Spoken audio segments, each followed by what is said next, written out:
ఎవరైనా family member చనిపోయినప్పుడు వాళ్ళ బట్టలు ఏవైనా సామాన్లు ఉండేటప్పుడు పేదవాళ్ళకి అనాథాశ్రమంకి డొనేట్ చేసేయండి. తప్పకుండా చాలా మంచిది. అది చిన్నపిల్లలకి ఇస్తే చాలా మంచిది అనమాట. ఎందుకంటే భోజనాలు పెట్టినప్పుడు చుట్టాలు, బంధువులు, తెలిసిన వాళ్ళు గుద్దబలుపు, చాలా గుద్దబలుపు ఉంటుంది. చనిపోయిన భోజనాలకు చాలా మంది రారు అనమాట. ఆ భోజనాలని వేస్ట్ చేసే బదులు ఫస్ట్ ఈ చుట్టాలు, బంధువులకి, తెలిసిన వాళ్ళకి పెట్టకుండా అనాథాశ్రమంలో చిన్నపిల్లలు ఎవరైతే ఉంటారో, ఎక్కువ మంది స్ట్రెంత్ ఉంటారు కదా, 50 నుంచి 100 మంది స్ట్రెంత్ ఉండే అనాథాశ్రమాలకు వెళ్ళి చక్కగా డొనేట్ చేయండి. చాలా మంచిది. మీ పేరు చెప్పుకొని మంచిగా భోజనం చేస్తారు.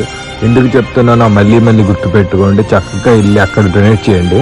పెళ్ళిళ్ళకి కూడా వీటికి అన్నిటికి భోజనాలు పెట్టి వేస్ట్ చేసే బదులు అదే అనాథాశ్రమంకి ఇచ్చేయండి. చాలా మంచిది అనమాట. ఎందుకంటే వాళ్ళు మీ పేరు చెప్పుకొని తిని, ఎందుకంటే రోజు వాళ్ళకి అలాంటి తిండి దొరకదు కాబట్టి, ఆ ఒక్కరోజు దొరుకుతుంది కాబట్టి చాలా హ్యాపీ ఫీల్ అవుతారు. మీ పేరు చెప్పుకుంటారు పిల్లలందరూ. కడుపు నిండా పెడితే తింటారనమాట. మొత్తం చీరలన్నీ డొనేట్ చేయిస్తున్నాం. మొత్తం ఇవన్నీ మళ్ళీ కాస్ట్ పట్టు చీరలు ఇవన్నీ డొనేట్ చేసేస్తున్నాం అనమాట. అనాథాశ్రమంకి ఇచ్చేస్తున్నాం. ముసలికి, ఆడవాళ్ళకి, వాళ్ళకి చాలా మందికి పనికొస్తే ఎవరో ఒకరు వేసుకుంటారు కాబట్టి